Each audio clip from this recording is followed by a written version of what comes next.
26वीं आईनी तरमीम के बाद खैबर पख्तूनख्वा में सैनेट इंतखाबात से मुताल्लिक केस गैर मौसर हो गया। पेशावर हाई कोर्ट ने नई तरमीम के मुताबिक दरख्वास्त जमा कराने का हुक्म दे दिया है। आपको बताएं कि 26वीं आईनी तरमीम के बाद खैबर पख्तूनख्वा में सैनेट इंतखाबात से मुताल्लिक केस गैर मौसर हो गया।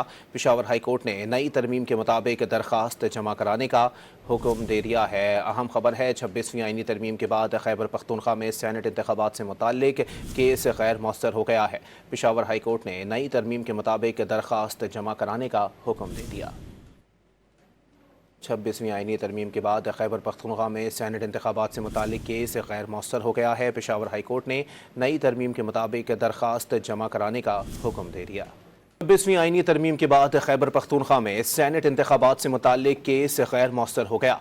पेशावर हाई कोर्ट ने नई तरमीम के मुताबिक दरख्वास्त जमा कराने का हुक्म दे दिया है। आपको बताएं कि 26वीं आईनी तरमीम के बाद खैबर पख्तूनख्वा में सैनेट इंतखाबात से मुताल्लिक केस गैर मौसर हो गया। पेशावर हाई कोर्ट ने नई तरमीम के मुताबिक दरख्वास्त जमा कराने का हुक्म दे दिया है। अहम खबर है, 26वीं आईनी तरमीम के बाद खैबर पख्तूनख्वा में सैनेट इंतखाबात से मुताल्लिक केस गैर मौसर हो गया है। पेशावर हाई कोर्ट ने नई तरमीम के मुताबिक दरख्वास्त जमा कराने का हुक्म दे दिया।